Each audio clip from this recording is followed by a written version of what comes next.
क्या आपने कभी एक ऐसी नगरी के बारे में सुना है जो समंदर की गहराइयों में आज भी सो रही है? एक नगरी जहां भगवान श्री कृष्ण ने राज किया था और जो एक ही रात में समुद्र में समा गई। आज हम आपको ले चलेंगे डूबी हुई द्वारिका के रहस्य की तरफ। संध्या की लालिमा धीरे धीरे समुद्र के आंचल में समा रही थी। लहरें मंद स्वर में कोई गूढ़ रहस्य सुनाती सी प्रतीत हो रही थी। गुजरात के तट पर स्थित सुदूर गांव गोमतीपुर में एक युवा पुरातत्वविद आरव शर्मा अपने कैमरे और नोटबुक के साथ समुद्र के किनारे बैठा था।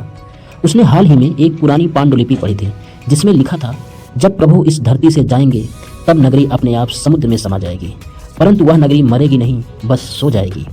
क्या द्वारिका सच में अस्तित्व में थी? आरव बुदबुदाया। तभी एक बूढ़ा मछुआरा पास में आया। उसकी आंखों में समुद्र जैसा ही गहरापन था। द्वारिका की तलाश कर रहे हो बेटा? वह मुस्कुराया। क्या आपने देखी है? आरव ने चौंकते हुए पूछा। देखी नहीं, महसूस की है। जब समुद्र शांत होता है उसकी लहरें खुद कहानी सुनाती हैं, बूढ़े ने कहा और दूर समुद्र की ओर इशारा किया। कभी कभी वहां घंटियों की आवाज आती है, जैसे कोई मंदिर में आरती कर रहा हो। हजारों वर्ष पूर्व धूप से जगमगाता हुआ स्वर्ण नगरी द्वारिका समुद्र के किनारे नहीं, समुद्र के भीतर बसी थी।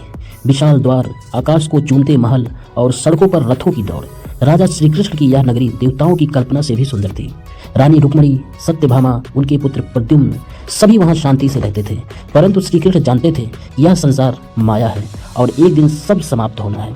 एक दिन उन्होंने उद्धव से कहा, उद्धव, जब मेरा कार्य पूर्ण होगा तब यह नगरी भी समाप्त होगी, परंतु यह अंत नहीं होगा, बस एक लंबा विश्राम होगा।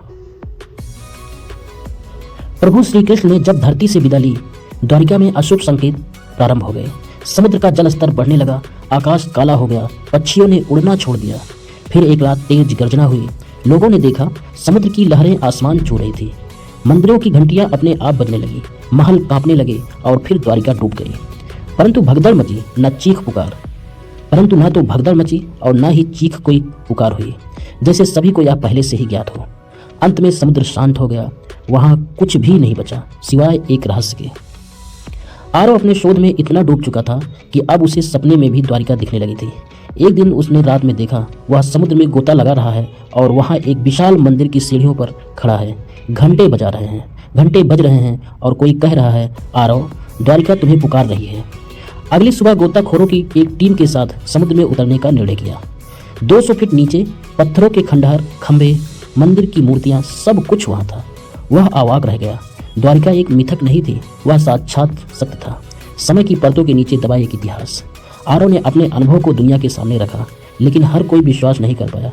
कुछ ने कहा यह कल्पना है, कुछ ने प्रमाण मांगे, पर आरव जानता था द्वारिका डूबी नहीं, बस सो रही है और जब समय आएगा फिर जग जाएगी, क्योंकि जहाँ श्री कृष्ण है वहाँ चमत्कार सदा जीवित रहता है।